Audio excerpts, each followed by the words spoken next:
माऊलींचा स्पर्श त्या भूमीला झाला म्हणून श्री क्षेत्र आळंदी असं म्हटलं जातं किंवा श्री क्षेत्र अलंकापुरी असं म्हटलं जातं. तसं आपली बाग या ठिकाणी किती वर्षापूर्वी या मंदिराची स्थापना झाली मला माहित नाही, पण जेव्हा काही त्या ठिकाणी भाऊंचा या ठिकाणी या भूमीला स्पर्श झाला, ही भूमी सामान्य राहिली नाही. संत चरण रस लागता सहज आणि वासनेची बीज जळून जाय. इथं असणारे दोष किंवा त्या ठिकाणी वासनेचं असणारं बीज जळून गेलं. कुणाचं? भाऊंच्या पदस्पर्शानं पाहून झालेली भूमी. त्यांना वाटलं त्या ठिकाणी स्वामींचं मंदिर असावं. संत सामान्य नाही महाराज. दिसायला जरी त्या ठिकाणी तुमच्या आमच्यासारखे असले, भाऊ दिसायला जरी तुमच्या आमच्यासारखे असले, पण एक वाक्य लय गोड आहे, महाराजांचा अभंग आहे.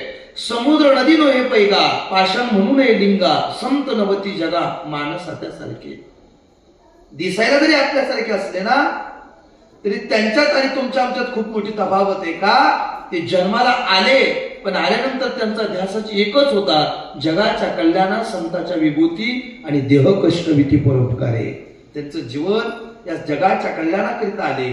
म्हणून जे माणसं चांगली आहेत त्यांना जास्त दिवस राहता येत नाही. स्वामींनी त्यांना लवकर बोलावून घेतलं, पण आज त्या ठिकाणी आपल्यामध्ये जरी नसले तरी आज कीर्तीच्या रूपानं विनवेताला जगभर जर पाहिलं गेलं तर हे कार्यक्रम त्या ठिकाणी प्रत्येक भागाभागामध्ये त्या ठिकाणी चालू असतात. म्हणून तुम्ही सर्व मंडळी एकत्रित येऊन हा त्या ठिकाणी शाकंभरी पौर्णिमेचा हा उत्सव सर्व मंडळी या ठिकाणी भाऊंच्या ताईंच्या त्या ठिकाणी मार्गदर्शनानं त्या ठिकाणी ताईंच्या मार्गदर्शनानं हा सोहळा त्या ठिकाणी सर्व मंडळींनी त्या ठिकाणी आयोजित केलेला आहे. म्हणून या ठिकाणी आज सकाळपासून तर त्या ठिकाणी आतापर्यंत झालेले सर्व कार्यक्रम आदरणीय बाबांनी त्या ठिकाणी सांगितलं, रामदास बोरदादांनी त्या ठिकाणी सर्व त्या ठिकाणी सांगितलं. जागरण गोंधळ असेल, सकाळी पूजा अर्चा सर्व त्या ठिकाणी नियमामध्ये या सर्व गोष्टी झाल्या. आणि आता त्या ठिकाणी ज्ञानदान किंवा अन्नदानाचा त्या ठिकाणी महाप्रसाद व्हावा म्हणून त्या ठिकाणी ज्ञानदान घडावा अशा स्तरी तुम्हा सर्व ट्रस्ट मंडळीच्या स्तरी संकल्पना तुमच्या विपुल दादाने त्या ठिकाणी फोन केला. त्या ठिकाणी सर्व मंडळी त्या ठिकाणी दर्शनाचा योग आज त्या निमित्तानं घडून आला. मागच्या वेळी आम्ही दर्शनाच्या निमित्ताने एकदा आलो होतो, फक्त त्या रस्त्यावरून पाहत होतो मंदिर. त्या ठिकाणी एवढं सुंदर त्या ठिकाणी इथं आल्यानंतर त्या ठिकाणी असणारं हे सर्व वातावरण आहे, ही सर्व काही कोणाचं आहे असं जर कोणी विचारलं तर हे स्वामींचं आहे. त्यांच्या सत्तेने हे जगत चालतंय, हे जगत त्यांच्या सत्तेने चालतंय. माझं वाक्य नाही, माऊली ज्ञानोबा ज्ञानेश्वरीमध्ये त्याचं वर्णन करतात. हा बोलवणारा फक्त तोच आहे जगाच्या पाठीवर. ज्ञानोबा यांचं किती गोड उदाहरण आहे. म्या बोलविल्या वेद बोले, म्या चालविल्या सूर्य चाले, म्या हलविल्या प्राण हले जो जगात चालिता. घरापासून इथपर्यंत आपण चालत आलो आहे, पण आपण आपल्या पायाने चालत नाही आणलो. मग स्वामींनी आणलं म्हणून इथपर्यंत आलो. अशी त्यांची सत्ता काय असं जर कोणी विचारलं तर हे झाडाचं पान हलताना तुम्हाला मला दिसतं ना, हे जरी हवेने हलताना दिसत असलं पण ही सत्ता त्यांची आहे. उत्तर वृक्षाचे पान हले ज्याची सत्ता राहिली अहंता मग कुठे. संध्याकाळी झोपायचं काम आपलं आहे. आता जेवण झालं माऊल्यावर, इथं भोजन झालं, त्या ठिकाणी दर्शन घेतलं का तुम्ही घरी जा. झोपायचं काम आपले, पण सकाळी उठण्याचं काम आपलं नाही. मग कोण उठवतं? कोण म्हटलं? पती उठवतं? नाही.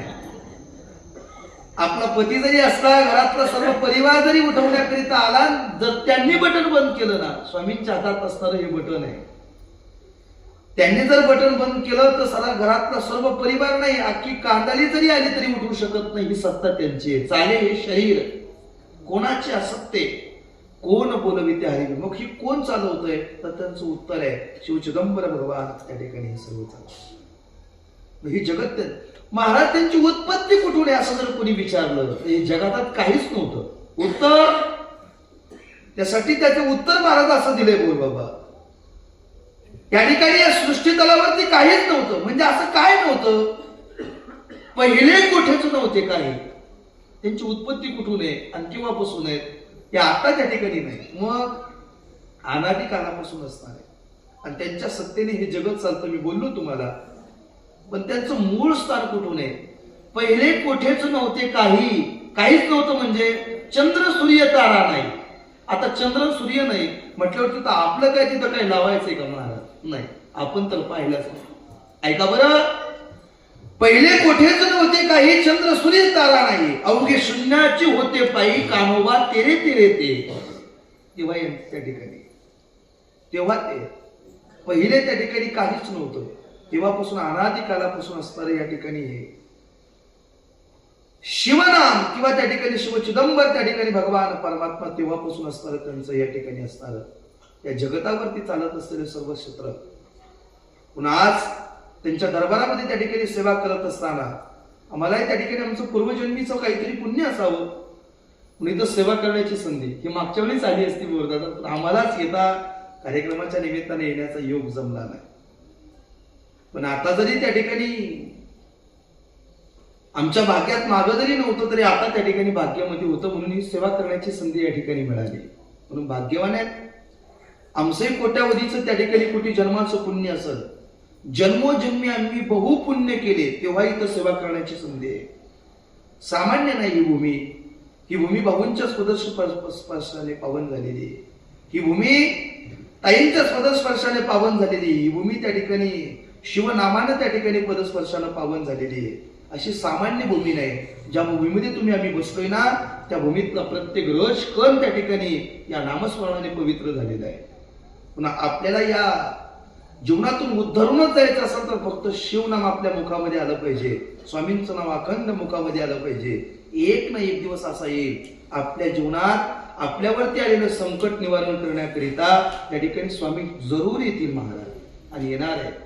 येतील का? मागे पुढे उभा राहे संभाळीत आणि आलिया आघात निवार.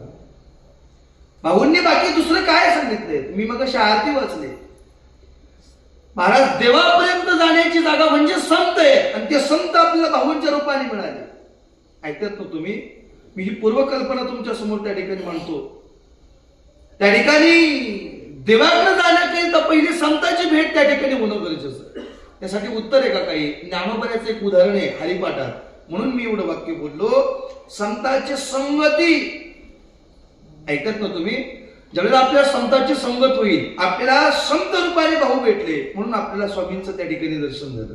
तर भाऊच नसते तर आपले संत शिवचिदंबरांचं आपलं दर्शन झालंच नसतं महाराज. का झालं असतं? असं कोण आहे? नाही महाराज. म्हणून त्या संतांची कृपा झाली म्हणून आपलं भाग्य उदयाला आलं. ऐकतात ना तुम्ही? असे संत भेटणं त्या ठिकाणी दुर्लभ आहे. बहु अवघड आहे संत भेटी. पण महाराज अशी अवघड असणारी भेट तुम्हा सर्व मंडळीला सुलभ झाली. भाऊंच्या रूपानं त्या ठिकाणी देवापर्यंत जाण्याचा योग तुम्हा आम्हाला सर्वांना मिळाला. त्यांचा कृपा आशीर्वाद आपल्याला मिळाला. ज्यांना त्या ठिकाणी भाऊंचं दर्शन झालं ते मंडळी भाग्यवान आहेत. यापैकी तो बसले किती जण आहेत मला माहित नाही. आम्हाला नाही तो योग आला. आमच्या भाग्यात नव्हतं बाबा. पण ज्यांना त्या ठिकाणी भाऊंचं दर्शनाचा योग आला तो माणूस खरंच भाग्यवान आहे महाराज. ज्ञानोबा तुकोबऱ्यांना आपण पाहिलं नाही पण आज लाखो लोक ज्ञानोबऱ्याच्या दर्शनाकरिता 4-4 तास लाईनला उभे. ऐकतात का तुम्ही? होते तोपर्यंत संत जगाला कळत नाही बाबा. भाऊ असतानाही काही लोक म्हटले असतील असं थोडी कशाने काय होतंय का? एवढं वाक्य तुमच्या समोर टेकवतो. पटलं तर घ्या नाही तर पुढे चला. मौलिक ज्ञानोबऱ्या जोपर्यंत होते तोपर्यंत लोक ज्ञानोबऱ्याला शिवली नाही का? संन्यासाची पोरं म्हणून. पण आता त्याच ज्ञानोबऱ्याला शिवण्याकरिता लोक 4-4 तास लाईनीला उभे होते. तोपर्यंत काहींना भाऊ समोर असूनही त्यांचं दर्शन त्यांना झालं नसेल. आभागी. ज्ञानोबऱ्या होते तोपर्यंत अंगावर घालण्याकरिता कपडा नव्हता पण आता चांदीचा मुकुट आणि सोन्याचा कलश आहे. होते तोपर्यंत काय म्हणाल? होते तोपर्यंत कोणी शिवलं नाही ना तर शिवण्याकरिता गर्दी. होते तोपर्यंत अंगावर घालण्याकरिता कपडा नव्हता. आता चांदीचा मुकुट ज्ञानोबऱ्याच्या मस्तकावर आहे. होते तोपर्यंत कोणी पाण्याला शिवू दिलं नाही. आता 5 नद्यांचं पाणी ज्ञानोबऱ्याच्या स्नानाकरिता आहे. वाक्य ऐका. ते पण माणूस म्हणूनच जन्माला आले होते. होते तोपर्यंत कोणी पाण्याला शिवू दिलं नाही. आता 5 नद्यांचं पाणी ज्ञानोबऱ्याच्या स्नानाकरिता आहे बाबा. होते तोपर्यंत कोणी अन्नाचा कण वाढला नाही. मायबापानं त्या ठिकाणी शेवटचा निरोप या मृत्यूलोकातून घेतला. देहांत प्रायश्चित्त घेतलं आणि मुक्ताईच्या मुखातून वाक्य बाहेर पडलं. दादा खूप भूक लागलेली आळंदीतून काहीतरी भिक्षा मागून आणतील. साधकांचा मायबाप या शब्दावर आम्ही कथा करणार आहे बाबा. अजून 2 वर्ष 4 वर्ष 5 वर्ष 10 वर्ष लागू पण आमचं स्वप्न आहे ज्ञानोबाच्या शब्दावर त्या ठिकाणी आम्हाला काही क्षण बोलायचं. तसं मागच्या वेळी दुराबाई बाबांची झाली होती तुकोबाऱ्याच्या जेवण, त्या ठिकाणी तसं माऊली ज्ञानोबाऱ्यासारखे संत आहेत. या जगाच्या पाठीमध्ये संत मंडळी या ठिकाणी आपल्याला भाग लाभले. वाक्य ऐका, एवढंच वाक्य बोलून त्या ठिकाणी माझ्या मूळ विषयाकडे जातो. होते तोपर्यंत कुणी अन्नाचा कण वाढला नाही. लहान असताना मुक्ताईने आवाज दिला, दादा मला खूप भूक लागली रे, काहीतरी आळंदीतून मागून आणशील. भिक्षेची झोळी ज्ञानोबाऱ्यांनी गळ्यामध्ये अडकवली, आळंदीत पाऊल टाकला तर लोकांना दरवाजा लावून घेतला. ज्ञानोबाऱ्याच्या मुखातलं वाक्य होतं, माझ्याकरिता नका देऊ. ज्ञानोबाऱ्याच्या मुखातलं वाक्य होतं, माझा मोठा भाऊ निवृत्ती दादा करिता नका देऊ, माझ्या सोपानाकरिता नका देऊ, पण माझी 6 वर्षाची लहान असणारी चिमुकली बहीण 2 दिवस पाणी पिऊन येते, तिच्याकरिता 1 मूठभर धान्य द्याल, थोडं पीठ द्याल का बाबा. लोकांना दरवाजे लावून घेतले. आई होते तोपर्यंत संत जगाला, या जगाला कळत नाही, एवढ्या शब्दावर बोलतोय. आहे तोपर्यंत कळत नाही बाबा. होते तोपर्यंत लोकांना दरवाजा लावून घेतला. मुक्ताईने आवाज दिला, दादा दिलं का लोकांना काही खायला. मुक्ते आजही पाणी पिऊनच दिवस काढावं लागेल बघ. ज्यांना 2-2, 3-3 दिवस पाणी पिऊन राहावं लागलं. पण आता त्याच ज्ञानोबा तुकोबाऱ्याचं नाव घेतलं तर लाख लाख रुपयाच्या पंक्ती देणारे आज आहेत. आज फक्त भाऊंनी शब्द टाकला, त्या ठिकाणी अन्नदानाची पंगत घातली तर लाखो लोक त्या ठिकाणी पंक्ती देण्याकरिता इथं तयार आहे. कोणाच्या शब्दावर? फक्त एका संतांच्या, त्यांच्या नावावर. आपण असं करा बरं, माझ्या घरी एखादा कार्यक्रम आहे, तुम्ही घालता का कोणी पंगत? घालाल का तुम्ही? कसं घालाल महाराज? हे संतांच्या नावावर आहे. मग होते तोपर्यंत अन्न मिळालं नाही, आता त्यांचं नाव घेतात तर लाख लाखच्या पंक्ती देणारे. आपल्या सत्याला तर पुढच्या वर्षीच्या पंक्ती भूक असतील महाराज, माहिती ना, का तर संतांच्या नावामुळे. होते तोपर्यंत ज्ञानोबा आळंदीवरून जर पंढरपूरला निघाले तर पायाला चप्पल बांधून, त्या ठिकाणी पायाला पानं बांधून पंढरपूरची वारी केली. पण आता चांदीची पालखी चांदीच्या रथात आहे, त्याला बैलजोड कोणाची जोडायची त्यासाठी लिलाव आहे. आणि ज्याची बैलजोड आहे त्याची आळंदीतून मिरवणूक आहे, लाखो समाज दिंडीच्या पुढे आहे, लाखो समाज दिंडीच्या मागे आहे. तोपर्यंत पायाला पानं बांधून वारी केली. ऐका ना, होते तोपर्यंत पायाला पानं बांधून वारी केली आणि आता चांदीची पालखी चांदीच्या रथात आहे. तसंच आहे बाबा, आहे तोपर्यंत संत या जगाला कळत नाही. तुम्ही भाग्यवान आहे का तुम्हाला भाऊंचं दर्शन झालं? भाग्यवान आहे तुम्ही, भाऊंमुळे स्वामींचं दर्शन तुम्हाला त्या ठिकाणी दर्शनाचा योग आहे. भाग्यवान आहे तुम्ही, देवाकडे जाण्याचा मार्ग भाऊंमुळे तुम्हाला कळाला. माणूस आहे तोपर्यंत त्याची किंमत नाही कळत. एक माऊली होऊन गेली जगाच्या पाठीवर, त्या माऊलीचं नाव आहे. ती होती तोपर्यंत जगाला सांगत होती, मोठं व्हायचं असं तर मरावं लागतं बाबा, मेल्यानंतर जिथं मोठं म्हटलं जातं त्याला महाराष्ट्र म्हणतात. त्या माऊलीचं वाक्य आहे, त्या माऊलीचं नाव आहे अनाथाची माय सिंधुताई सपकाळ. त्या माऊलीचं वाक्य होतं, मोठं व्हायचं असेल तर मरावं लागतं बाबा. ऐका ना, मोठं किती झालेत हे मला माहिती नाही, पण देवापर्यंत घेऊन जाण्याचं काम, देवापर्यंत नेऊन पोहोचवण्याचं काम भाऊंमुळे त्या ठिकाणी झालं.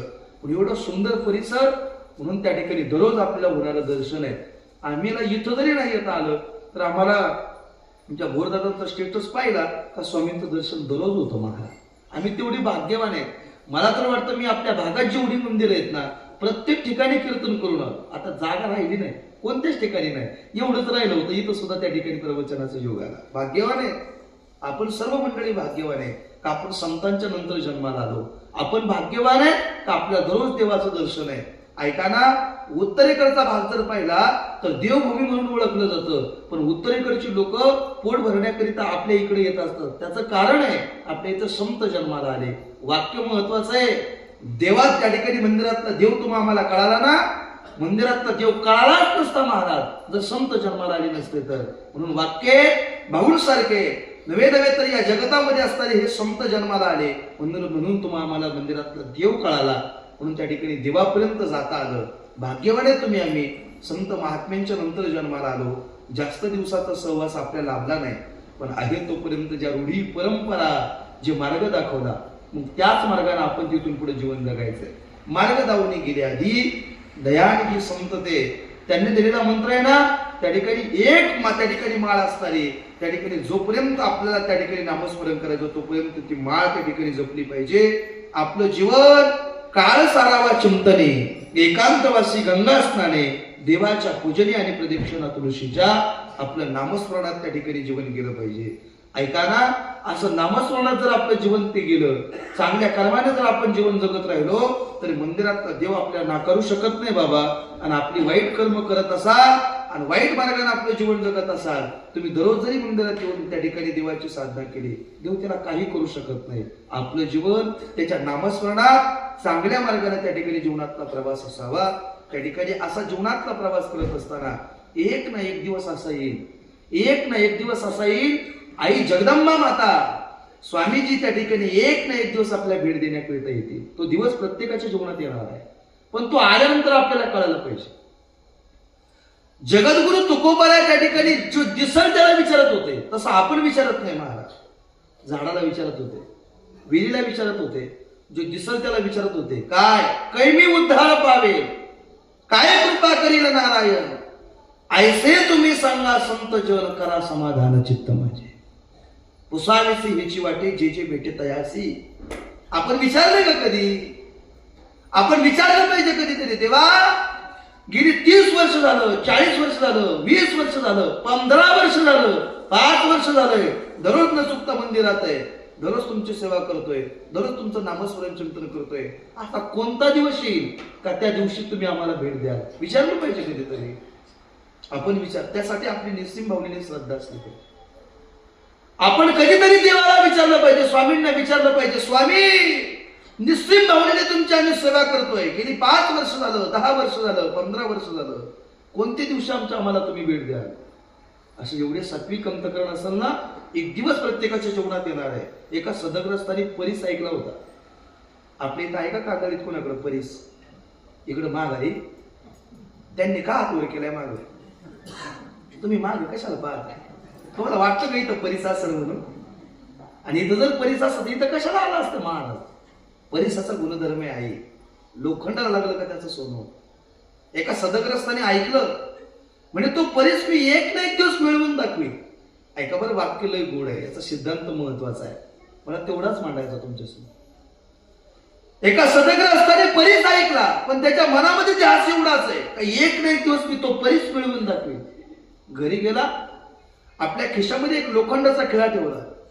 इथून नारेगावला जरी निघाला तरी त्या ठिकाणी वेगळा दगड दिसला का घासून पाहायचा, मला मिळतोय का परीस, मिळतोय का परीस, मिळतोय का परीस. या अनुषंगाने त्याचा दररोजचा प्रवास होता. सकाळी उठला का त्याच्या नित्यनेम एवढाच आहे, मला मिळतोय का परीस, मिळतोय का परीस.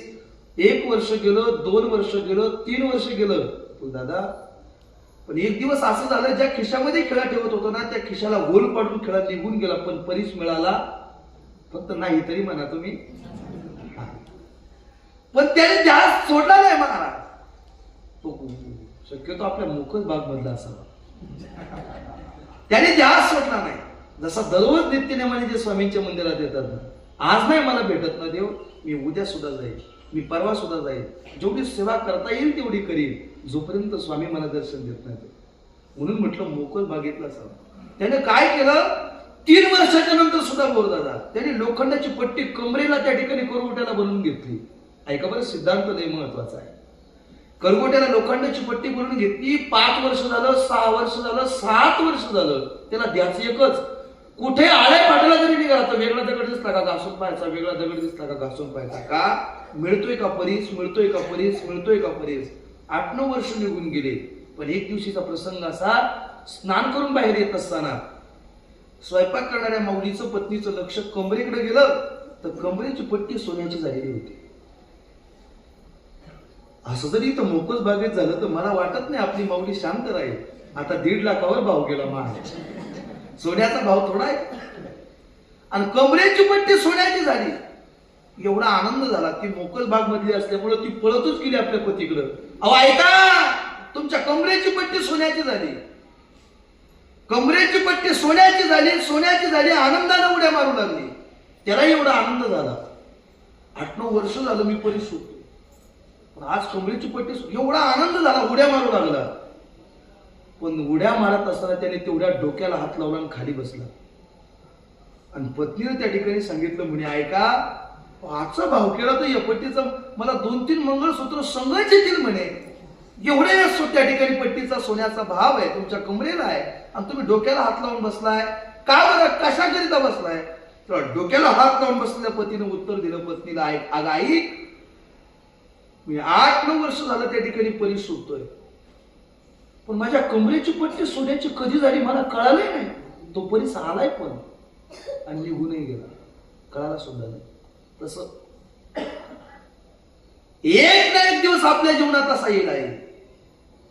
आपलं नाव जर मुखामध्ये त्या ठिकाणी चिदंबर स्वामींचं मुखात अखंड नाव असं, तर एक दिवस आपल्या सुद्धा जीवनात असं येईल. स्वामीजी येतील आणि आपलं दर्शन देऊन निघून जाते, पण आपल्याला कळालं पाहिजे. त्याच्याकरिता अखंड नामस्मरण त्यांचं असावं. येणाऱ्या प्रत्येक अतिथीला भला किसी का करना सकेतो, बुरा किसी का मत करना. नाहीच कुणाचं चांगलं करता आलं तर करूच नका, पण या हाताने कुणाचं वाईट होईल असं करू नका. येणारा अतिथी आहे, नाहीतर तांब्या भरून पाणी देता आलं तर देऊच नका, पण त्याच्यामध्ये विष घालून देऊ नका. का? कोणत्या रूपाने त्या ठिकाणी स्वामी येतील आणि आपल्या दर्शन देतील कळणार नाही. म्हणून त्या ठिकाणी आपण अखंड त्यांचं नामस्मरण चिंतन करावं. त्यांच्यामुळे तर हे जगत आहे, पण अखंड त्यांचं नामस्मरण चिंतन आपल्या मुखामध्ये असावं. मग देव देवता कोणती असू द्या, इथं बसणारी सर्वच मंडळी प्रत्येकांची स्वामींवर श्रद्धा आहे असं नाही. कोण ज्ञानोबरायला मानत असेल, कोण भाऊंना मानत असेल, कोणी जगदंबा मातेला मानत असेल, कोणी संतांना मानत असेल, कोण दुसऱ्या एखाद्या देवाला मानत असेल, कोण कोणाला मानत असेल, ज्याची त्याची श्रद्धा आहे. पण तुम्ही संतांना माना, देवाला माना, देव तेच संत आहे आणि संत तेच देव आहे. फक्त निमित्त त्या प्रतिमा, फक्त प्रतिमा वेगळ्या आहे. देव तेच संत आहे. सुख आणि समाधान जर पाहिजे असेल तर आई तुम्हाला जगदंबा मातेची तुम्हाला उपासना करू वाटते ना, जगदंबा माता सामान्य नाही. जसं त्या ठिकाणी मी मगाशी उत्तर दिलं, पहिले कोठेच नव्हते काही, चंद्र सूर्य तारा नाही. आज प्रामुख्याने दिवस जर पाहिला तर या ठिकाणी आई जगदंबा मातेचा काही त्या ठिकाणी भाग तुमच्या समोर सांगितलं पाहिजे. महाराज तुम्ही मगाशी सांगितलं हे जगत नसतं त्यावेळेस जगाचा मालक एकटा होता. मग या देवीचे केव्हापासून आहे? अनादी अंबिका भगवती असं म्हटलेले आहे, अनादी कालापासून आहे तरी कधी? तर त्याचं उत्तर त्याच्या उत्तरार्धात त्या अभंगाच्या दिलेले. पहिले कोठेच नव्हते काही, चंद्र सूर्य तारा नाही, अवघे शून्याचे होते पायी, कानोबा तेरे तेरे ते. तिथं एक डालगच निर्माण झाली, म्हणजे माया जन्माला आली, ती म्हणजे आदिशक्ती. ऐकतात ना तुम्ही? तिथं एक माया जन्माला आली आणि ती माया जन्माला आल्यानंतर या ठिकाणी जगातातली एवढी सर्व ख्याती त्या ठिकाणी. मग ती कोणत्या कोणत्या नावाने नटली? ती दुर्गा नावाने नटली. त्या ठिकाणी ती सप्तशृंगी नावाने त्या ठिकाणी वेगवेगळ्या नावाने त्या ठिकाणी वेगवेगळा अवतार आहे. आज जर प्रामुख्याने पाहायला गेलं तर जिथं तिथं त्या ठिकाणी त्यांचं स्थान आहे. तिथं तिथं त्या ठिकाणी आजचा उत्सव मोठ्या आनंदाने त्या ठिकाणी केला जातो.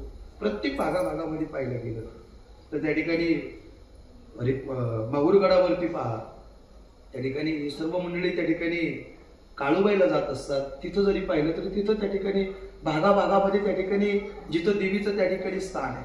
असं काय आहे त्या ठिकाणी? अशी जगदंबा माता आहे तरी काय?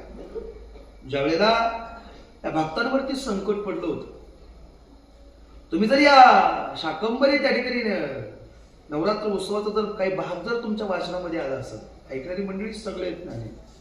मी मागच्या वेळेस सुद्धा त्या ठिकाणी सांगितलं, काही पुस्तकामध्ये किंवा काही त्या ठिकाणी मोठ्या ग्रंथामध्ये जर पाहिलं तर आई जगदंबा मातेचं असं कित्येक उदाहरणं तुमच्या आमच्या समोर त्या ठिकाणी दिलेली आहेत. बरोबर, त्यातलं एक उदाहरण असं म्हणे, असे कित्येक वर्ष होऊन गेले त्या ठिकाणी, 100हून अधिक वर्ष होऊन गेले. हो, काय झालं होतं? एकदम मोठं त्या ठिकाणी संकट या पृथ्वी तलावर पडलं. काय झालं? दुष्काळ पडला होता म्हणे. असा 72चा दुष्काळ तुम्हाला आठवत असेल, असा आम्ही तो पाहिला नाही. ऐका, असा दुष्काळ पडला होता म्हणे महाराज. काय झालं? लोक अन्न करता मरायला लागली होती. त्या ठिकाणी ऋषी मुनी हे सर्व मंडळी डोंगरावरती, उंच डोंगरावरती जाऊन त्या देवाची, आई जगदंबा मातेची, या प्रभू रामचंद्र भगवान परमात्म्याची त्या ठिकाणी नामस्मरण चिंतन करू लागले. पण जर त्या ठिकाणी पाहायला गेलं तर त्या डोंगरावरून खाली आल्यानंतर त्या ठिकाणी ही सर्व मंडळी त्या ठिकाणी दैत्य लोक होती, त्या ठिकाणी आपल्या ऋषीमुनींना जगू देत नव्हते. मग आता करायचं काय? दुष्काळ पडलेला आहे. सर्व मंडळी त्या ठिकाणी खाली जर गावामध्ये गेलं तर त्या ठिकाणी आपल्या लोकांची विटंबना केली जात होती. मग करायचं काय? उंच डोंगरावरती टेकडीवरती जाऊन नामस्मरण चिंतन करू लागले, धावा करू लागले. तेव्हा त्या ठिकाणी नामस्मरण चिंतन करत असताना काही काळ त्या ठिकाणी लुटून गेला आणि काही काळ लुटल्यानंतर एक उग्र असणारं रूप त्या ठिकाणी प्रगट झालं. आणि रूप प्रगट झाल्यानंतर त्या ठिकाणी सर्व जेवढ्या त्या ठिकाणी लोक होती, साधू मुनी सर्व मंडळी होती, सर्वांना त्या ठिकाणी एवढ्या दिवसाचा असणारा दुष्काळ, मग आता करायचं कसं? लोक अन्न करता मरायला लागली. मग आई जगदंबा मातेनं, तुम्ही हे सर्व पाहताय, हे सर्व जे डेकोरेशन केलेलं आहे, ज्यांनी केले त्यांना धन्यवाद. अगदी गोड आहे. आतमध्ये मंदिरात गेलं, मी पाहिलं 60 भाज्यांचा नैवेद्य त्या ठिकाणी दाखवला जातो. 108 किंवा 160 या दोन गोष्टी सांगितल्या. 64 त्या ठिकाणी मी 2 पुस्तकामध्ये त्या ठिकाणी वाचलं. मला तर बाकी दुसरं काहीच नाही. या करोनाच्या 4 वर्षाच्या काळात मी माऊली ज्ञानोबाच्या जेवढी बारकाई होती तेवढी त्या ठिकाणी वाचून काढली. 64 भाज्यांचा त्या ठिकाणी नैवेद्य. का तर या 64 भाज्या त्या ठिकाणी, या शाकंभरी त्या ठिकाणी त्या भगवान पार्वती मातेचा त्या ठिकाणी असणारा हा अवतार, आई जगदंबा मातेचा असणारा हा अवतार, त्या 64 भाज्या त्या ठिकाणी दिल्या, अन्नधान्य सर्वांना दिलं. काही अशा पुस्तकामध्ये 108 त्या ठिकाणी सांगितलेलं आहे, पण या 64, 60, 64 या ठिकाणी मी वाचलेले आहे. पण असं असताना त्या ठिकाणी तुम्ही केलेले जे डेकोरेशन अगदी गोड आहे. मी पाहिल्यानंतर मला कळालंच नाही महाराज मग ती मूर्ती कोणती आहे. त्या ठिकाणी ही एवढं सुंदर त्या ठिकाणी अशी असणारी जगदंबा माता ही सर्वांना त्या ठिकाणी पाळणारी. केव्हा स्वर्ग मृत्यू पाताळ एक मंडप घातीला, 4 वेदांचा फुलवरा बांधिला, शास्त्र पुराणे अनुवादी ती तुझा गोंधळ मांडीला. अशी असताना ही जगदंबा माता त्या ठिकाणी या भक्तांवरती आलेलं संकट निवारण करण्याकरिता तिने त्या ठिकाणी अवतार घेतला. म्हणून आजच्या दिवशी, या पौर्णिमेच्या दिवशी तुम्ही सर्व मंडळी इथं आला, ज्यांना इथं येणं शक्य नाही त्यांच्यासाठी अशी कित्येक उदाहरणं दिलेली आहेत. ही अन्नपूर्णा माता म्हणून त्या ठिकाणी ओळखली जाते. आपल्या घरात सुख आणि समाधान किंवा त्या ठिकाणी अन्नधान्य कमी पडून वाटत नसेल ना, तर त्या ठिकाणी आजच्या दिवशी त्या ठिकाणी नामस्मरण चिंतन करायचं आहे. आपल्या इथं येऊन तुम्ही करता हे वाक्याचं लक्षण आहे, पण इथे येऊन ज्यांना जमलं नाही त्यांनी आपल्या अन्नपूर्ण देवतेची त्या ठिकाणी आजच्या दिवशी त्या ठिकाणी नामस्मरण चिंतन करावं, पूजा अर्चा करावी. आजचा दिवस खूप महत्वाचा आहे. असे कित्येक लोक आहेत. पूर्वीच्या काळी ही जुनी जाणती माणसं जी होती ना, आमच्या भागात जर पाहायला गेलं, आमचे आजोबा त्या ठिकाणी सांगत होते, आजचा दिवस त्या ठिकाणी लोकांच्या ज्या खळ्यावरती धान्य पूर्वीच्या काळी असायचं, लोक तिथं जाऊन आजच्या दिवशी पूजा करायची. का? आजचा दिवस खूप प्राधान्याने त्या ठिकाणी मानलेला आहे. आता लोक शिकली, एज्युकेटेड झाली, न मानणारी लोक त्या ठिकाणी काही त्या ठिकाणी गोष्टीला, या गोष्टी सोडा दादा, देवाला नाही म्हणणारी लोक सुद्धा या जगाच्या पाठीवर त्या ठिकाणी आम्ही दररोज कार्यक्रमाच्या निमित्ताने सर लोक म्हणतात, महाराज देव कुठं असतोय होय? तो काय तुम्हाला दिसला का आतापर्यंत?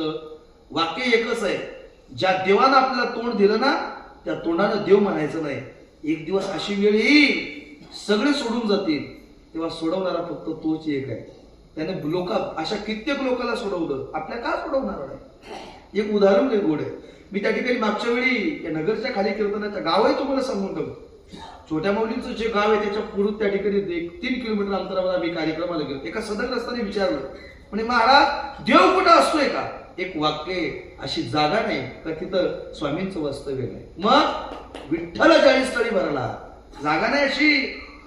महाराज तुमच्यात आहे का? माझ्यात आहे. कुत्र्यात? त्याच्यात आहे. माझा अशा पशुपश्वादिकामध्ये भरून उरलेला तो त्या ठिकाणी जगाचा मालक आहे, स्वामीजी. अशी जागा नाही. सर्वागती राम देहादेही एक सूर्य प्रकाशक शस्त्ररश्मी. अशी कोणती? विठ्ठल 40 स्थळी भरला, रीता ठाव नाही उरला. अजिन्या दृष्टीने पाहिला विठ्ठलची विठ्ठल. त्यांनी मला सहज प्रश्न केला, थोडा होताच? पण त्यांनी सांगितलं म्हणे, महाराज ऐका बरं, थोडा होता असा तसा.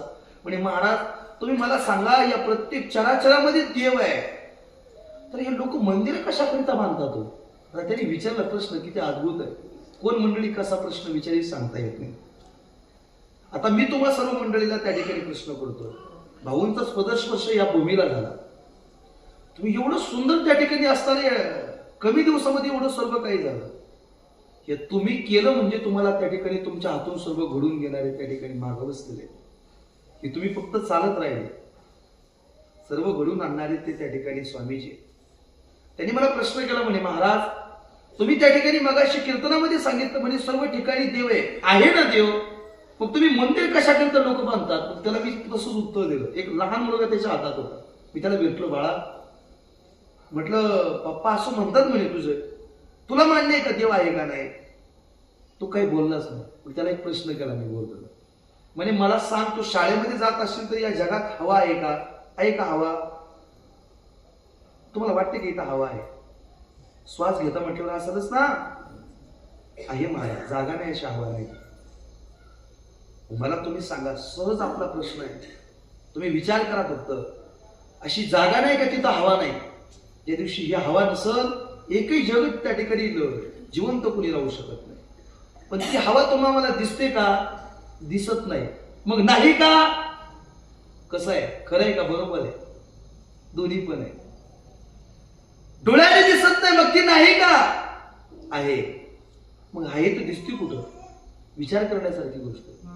सामान्य प्रश्न आहे. आपल्या इथून मोकळबागमधून एखादी फोर व्हीलर टू व्हीलर गाडी जर पंक्चर झाली तर ती पंक्चर काढण्याकरिता गॅरेज मध्ये घेऊन जावं लागते महाराज. आणि तिथं गेल्यानंतर तो पंक्चर काढणारा माणूस सदग्रस्त त्याची पंक्चर काढून त्याच्यामध्ये भरतो. काय भरतो? हवा भरतो. आम्ही तुम्हाला कळेल या भाषेमध्ये बोलण्याचा प्रयत्न करतो. तो गॅरेज मध्ये गेल्यानंतर त्या ठिकाणी पंक्चर काढून त्याच्यामध्ये भरतो. काय भरतो? हवा भरतो. मग या विश्वात हवा नाही का महाराज? आहे. पण ती भरण्याकरिता अशा हाताने भरता येणार नाही का? नाही भरता येणार. त्याच्याकरिता तिथं जावं लागेल. तसं स्वामीजी या जगात भरून उरलेली आहेत, पण कळण्याकरिता मंदिरातच जावं लागेल. याच्याकरिता मंदिर आहे. ही जगात त्या ठिकाणी याच्याकरिता मंदिर आहे. गेलो पाहिजे कधीतरी, पाहिलं पाहिजे कधीतरी, त्यांचं नामस्मरण चिंतन केलं पाहिजे. आई जगदंबाचे त्या ठिकाणी नामस्मरण चिंतन केलं पाहिजे. आजच्या तिथीला तरी या पौर्णिमेच्या निमित्तानं आजच्या दिवशी तरी त्या ठिकाणी अन्नपूर्णा मातेचं त्या ठिकाणी नामस्मरण चिंतन, त्या ठिकाणी पूजा अर्चा केली पाहिजे. आजचा दिवस एवढा महत्वाचा आहे. आजच्या दिवशी जर अन्नपूर्णा मातेचं किंवा शाकंभरी त्या ठिकाणी आई भगवान भगवतीचं त्या ठिकाणी जर तुम्ही आम्ही पूजा अर्चा जर सात्विक अंतःकरणाने केली तर आपल्या घरामध्ये असणारा त्या ठिकाणी दोष निघून जात असतो. आजच्या दिवशी जर सात्विक अंतःकरणाने पूजा केली तर आपल्या घरामध्ये असणारा अन्नधान्य कधीच कमी पडू शकत नाही, कधी त्या ठिकाणी भरभराटी राहील. त्याच्याकरिता अन्नपूर्णा मातेचे त्या ठिकाणी उपवास या मावल्या सर्व करत असतात. नवे नवे तर पूजा अर्चा केली जाते. तो दिवस आजचा खूप पवित्र आहे. आजच्या दिवशी ज्यानं वर्षभर पूजा करा आणि आजच्या दिवशी त्या ठिकाणी पूजा करा, एवढं पुण्य आजच्या दिवशी त्या ठिकाणी त्या स्थानाला आहे. आणि आजचा दिवस पवित्र मानलेला आहे. ती शाकंभरी पौर्णिमा त्या ठिकाणी सर्व अवघ्या महाराष्ट्रभर जगभर त्या ठिकाणी हा उत्सव त्या ठिकाणी साजरा केला जातो. आणि भाग्यवान आहे तुम्ही आम्ही त्या ठिकाणी स्वामींच्या दरबारामध्ये हा उत्सव त्या ठिकाणी आपण साजरा करतो. याच उत्सवाच्या निमित्तानं सर्व मंडळी एकत्रित येत असतात. हा उत्सव साजरा होत असतो. नवे नवे तर पूजा अर्चा त्या निमित्ताने या गोष्टी होत असतात. म्हणून आजचा दिवस एवढा पवित्र मानलेला आहे. अशा पवित्र दिवसाच्या त्या ठिकाणी सर्व मंडळी या ठिकाणी ज्ञानदानाच्या निमित्तानं उपस्थित आहे. आजच्या दिवशी तरी सात्विक अंतःकरणानं त्या ठिकाणी अन्नपूर्णा मातेचं नामस्मरण करावं, कारण आजचा दिवस तेवढा पवित्र आहे. आजच्या तिथीला त्या ठिकाणी एवढं प्रामुख्याने त्या ठिकाणी मान दिलेला आहे. का? आई जगदंबा मातेनं अशा त्या ठिकाणी 64 असणाऱ्या या सर्व अन्नधान्य नव्हे तर त्या ठिकाणी या सर्व गोष्टी पुरवण्याचं काम त्या ठिकाणी केलं. म्हणून तो दुष्काळ लोटून गेला, सर्व लोकांना अन्नधान्य मिळालं. असे अन्न त्या ठिकाणी तडफडून आणि हीच असणारी ही माऊली असे कित्येक असुर त्या ठिकाणी दैत्य होते, त्यांना त्या ठिकाणी चितपट पाडलं. म्हणून हा वारकरी संप्रदाय नवे नवे तर ही संस्कृती हा धर्म आतापर्यंत तुम्हाला आम्हाला पाहायला मिळतो. ज्या दिवशी या धर्मावर संकट येईल, ज्या दिवशी भक्तांवर संकट येईल, त्यावेळेला आई जगदंबा माता किंवा पंढरीश पांडुरंग त्या ठिकाणी परमात्म्याला त्या ठिकाणी अवतार इथं घ्यावा लागत असतो महाराज. उत्तर आहे संत महात्मे त्या ठिकाणी येत असतात. तुम्हा आम्हाला जन्माला यावं लागत असतंय आणि देवाला अवतारी घ्यावा लागतो. ऐका, काय गरज होती त्या ठिकाणी आई भगवती मातेला त्या ठिकाणी अवतार घ्यायची? काय गरज होती? तर त्याचं कारण आहे, धर्म रक्षावया अवतार घेशी आपुल्या पाडेसी भक्तजना. ऐका बरं, मी प्रत्येक शब्दाला तुम्हाला संतांचा पुरावा सांगतो. ज्यावेळेस धर्मावर संकट येईल तेव्हा देवदेवतेला त्या ठिकाणी या पृथ्वी तलावरती यावंच लागल महाराज. ज्या दिवशी संकट येईल त्यावेळेला संत महात्मे येतात. कशाकरिता? जगाच्या कल्याणाकरिता. त्यासाठी मी मगाशी उदाहरण दिलं. आणि तुम्हाला या मृत्यू लोकात येणंच आहे. इथं यावंच लागत असते, पर्याय नाही काही. इथून जरी गेलात ना, इथं परत त्या ठिकाणी पाप आणि पुण्य समान झालं की इथं जन्माला येणारच आहे महाराज. काय यावं लागत असं तुम्हाला? त्याची उत्तर कारणाने त्या ठिकाणी दोन दिलेली आहेत. एक, त्या ठिकाणी तुम्हाला इथं मृत्यू लोकांमध्ये काय जन्माला यावं लागतं त्याचं कारण आहे. एक, वासना शिल्लक राहिली का माणसाला जन्माला येणे, आणि दुसरं कर्म शिल्लक राहिलं का माणसाला इथं जन्माला येणे. म्हणून वाक्य ऐका, माणसाची वासना शिल्लक राहिली नाही पाहिजे. वासना शिल्लक राहिली होती तेवढं उदाहरण त्या ठिकाणी सांगायला मी वेळ तुमचा घेणार नाही. जड भरत राजा हरणी गरबा गेला आणि घाला तो घातला वासनेने. आपल्या भारत देशाला ज्याच्यामुळे नाव पडलं तो भरत राजा आहे. वासना शिल्लक राहिली. हरणाचं पाडच त्या ठिकाणी पर्णकुटीमध्ये आणून ठेवलं होतं. अख्खा आयुष्य देवाच्या नामस्मरणामध्ये गेलं. पण ज्यावेळेला झाडाखाली बसले ना, मुखामध्ये त्या ठिकाणी नामस्मरण चालू असताना आई फक्त वासना एवढी मनामध्ये आली का मी आणलेलं पाडच त्याने काही खाल्लं असेल का नाही, ते पाणी पिलं असेल का नाही, तेवढ्यात काळाने घाला घातला. तेवढ्यात काळाने घाला घातला. त्याचं उत्तर आहे जन्म. जड भरत राजा हरणी गर्भा गेला आणि घाला तो घातला वासनेने. वासना शिल्लक राहिली का माणसाला जन्माला येणे. दुसरं, माणसाचं कर्म शिल्लक राहिलं का माणसाला जन्माला येणे. केले कर्म झाले त्याची भोग आले, उपजले मेल्या ऐसी किती. माणूस म्हणून जन्माला आलो ना, एवढं चांगलं कर्म करा. ऐका बरं, एवढं चांगलं कर्म करा, एवढं चांगल्या कर्माने आपल्या जीवनातला शेवट गोड करा. वाक्य खूप महत्वाचं आहे.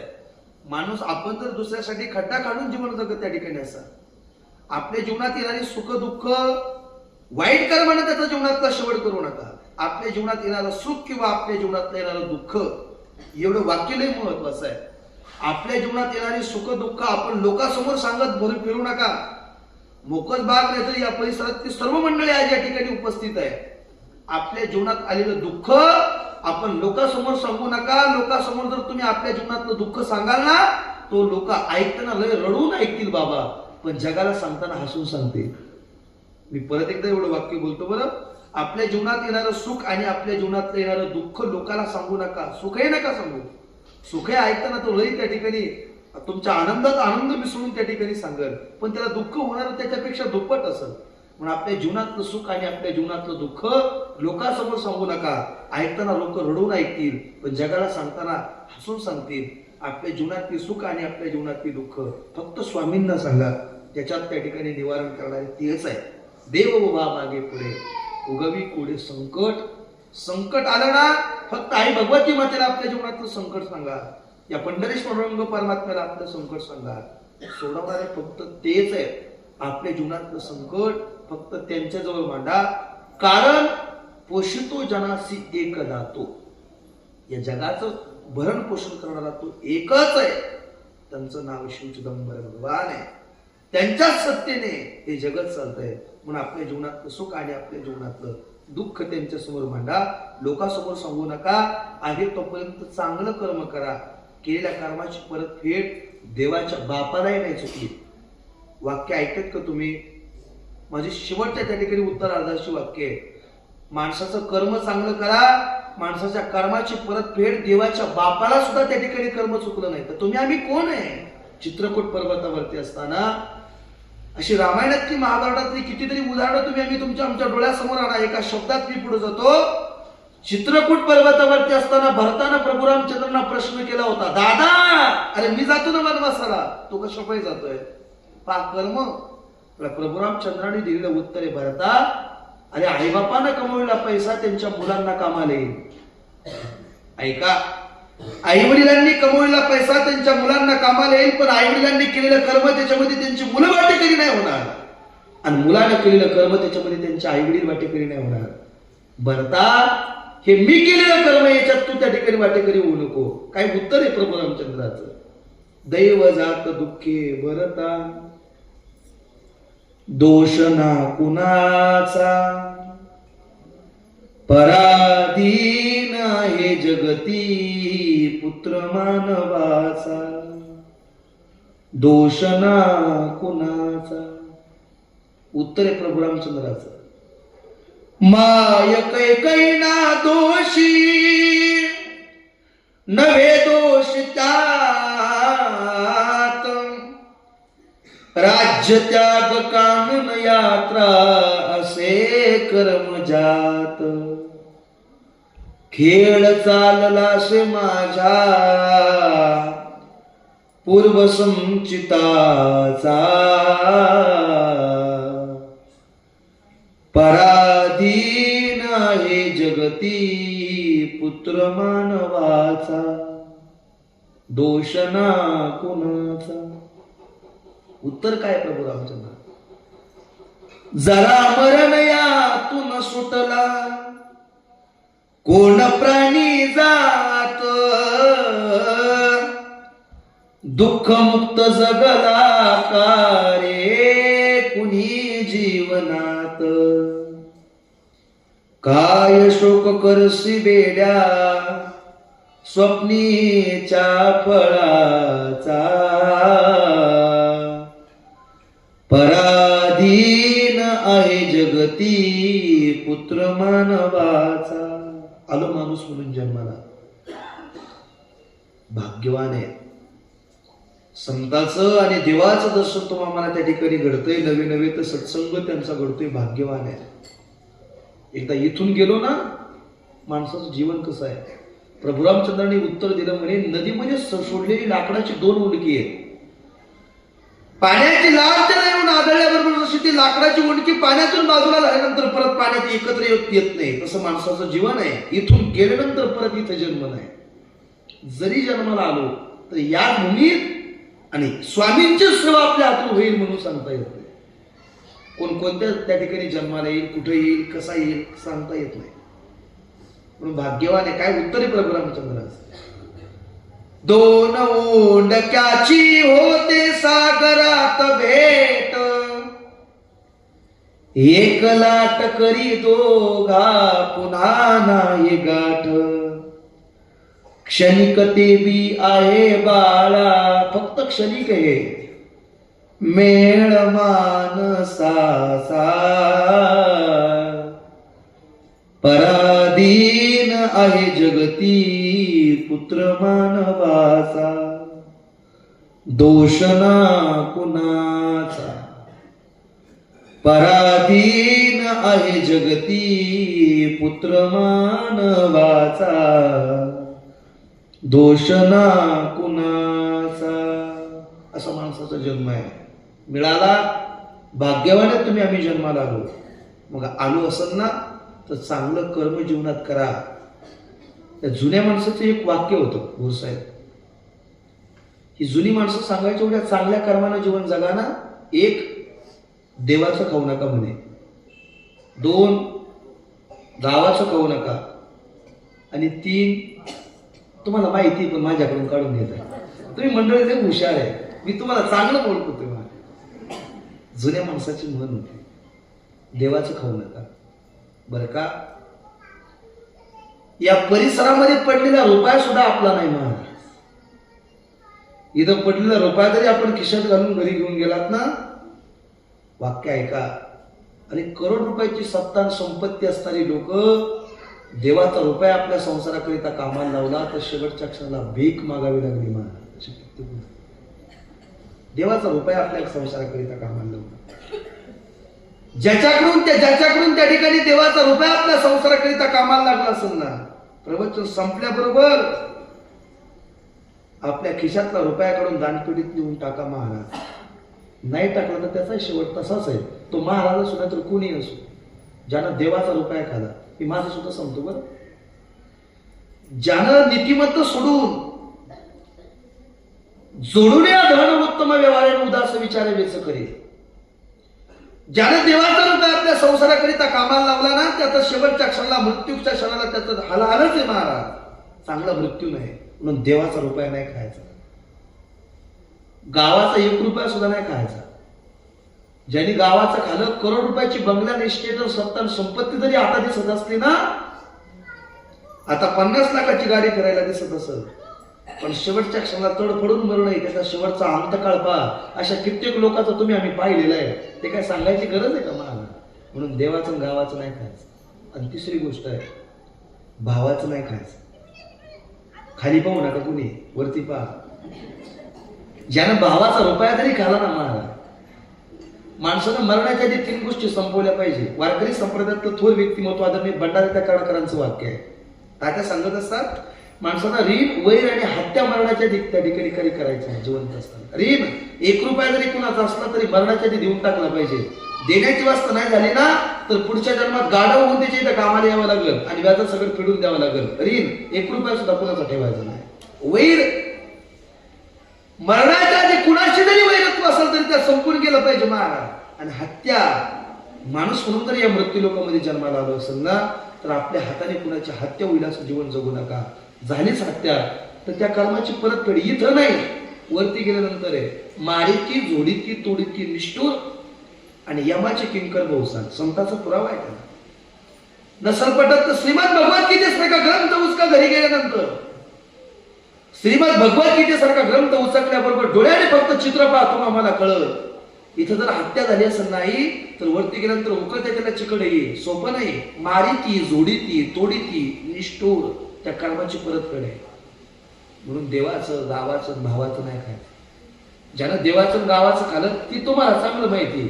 ते मला माझ्यापेक्षाही चांगलं माहिती. पण ज्यानं भावाचं खाल्लं ना एकच शब्दात उदाहरण सांगतो पुढे जातो. ज्यानं भावाचा रुपया खाला महाराज 100 मुलं होती. 100 किती मुलं होती भावाचं खालं होतं. 100 मुलं होती पण शेवटी पाणी पाजायला एक सुद्धा नाही राहिला. का नाही तर त्याचं कारण आहे भावाचं खालतं. ज्यानं खालं ते खाली पाहत असतील महाराज. ते म्हणतील कोणी महाराजाला बोलवलं काय आता हो गाणी आलं त्याला मी काय करू.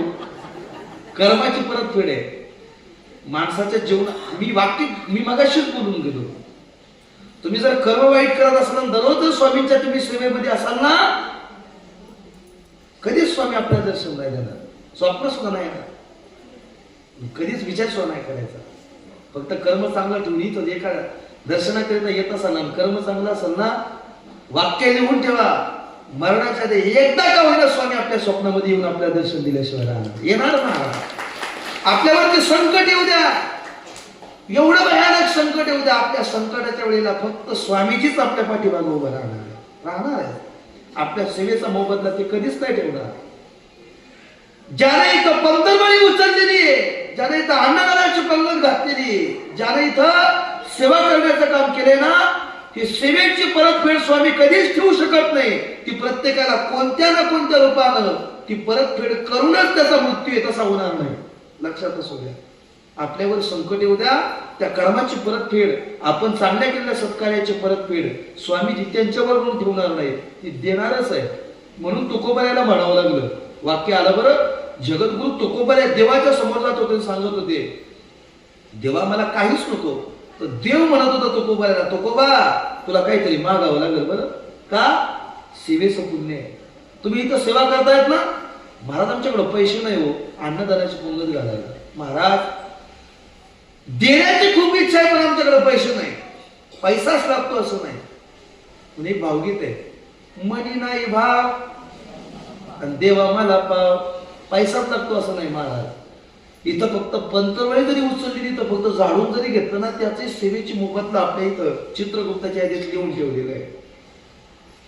जगद्गुरु तुकोबाऱ्यासारखे संत होते महाराज. काळ ज्यांना पाहिल्याबरोबर थरथर कापत होता असा असताना जगाच्या पाठीवर जगद्गुरु तुकोबाऱ्यासारखे संत देवाच्या समोर उभे असताना देवाना म्हणावं तुकोबा अरे तुमच्या सेवेचं ऋण भरपूर झालेलं आहे काहीतरी मागा ना. म्हणून वाक्य ऐका. स्वामीजी सुद्धा आपल्या स्वप्नात येऊन एक ना एक दिवस म्हणतील काहीतरी मागा. भाऊ आपल्या स्वप्नामध्ये येतील स्वामी स्वप्नामध्ये येतील आपल्याला विचारतील काहीतरी मागा.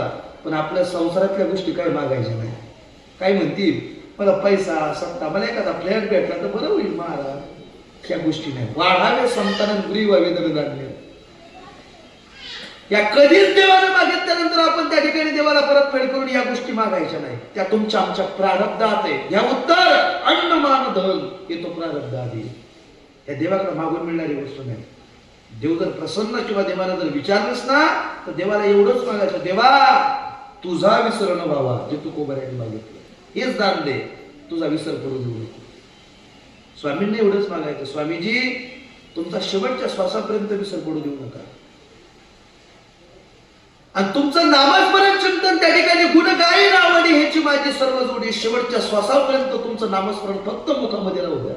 नलगे मुक्ती धन संपदा मला फक्त हा संतांचा मिळावा आणि संतांची संगत त्या ठिकाणी अखंड राहू दे.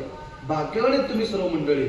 मी थोडा लांब राहिलाय महाराज, इथं असतो मी तुमच्या बरोबर आलो असतो बरं भजनाला. मला खूप सर्व मंडळी त्या ठिकाणी तिथं असताना तिथे रंगदास स्वामींची भूमी आहे. आम्ही तिथं सुद्धा सेवा करतो, जेवढी लाभन तेवढी करतो महाराज. भाग्यवान आहे तुम्ही. जे येत नसतील तर त्यांनी इथं या. ही जीवनातलं भाग्य परत नाही. तुकोबाईने देवाला म्हणावं, देवा संत संगती सदा, मला फक्त संतांची संगत दे. आणि स्वामी प्रसन्न झाल्यानंतर आपण शेवटचं मागायचं, स्वामीजी या मोकच बागेमध्ये आणि या कांदळीमध्ये आमचा जन्म झाला, आम्ही भाग्यवान आहे. परत जर तुला जन्माला घालायचं म्हटलं ना, इथंच घाल आणि तुझं नामस्मरण आमच्या मुखातून होऊ दे. ही तुकोबाईची मागणी आहे. त्याच्या उलट ज्ञानोबाईची मागणी आहे. ज्ञानोबाईला जगाच्या मालकानं म्हणावं, ज्ञानोबा काहीतरी मागा ना. ज्ञानोबाईने म्हणावं, आज संसार सफल झाला गे माय, देखील पाय विठोबाचे. देवा मला तुला जर द्यायचंच असेल ना, काही मागणी होती बाबा ज्ञानोबाईची. मागू नका काही मंदिरात गेल्यानंतर.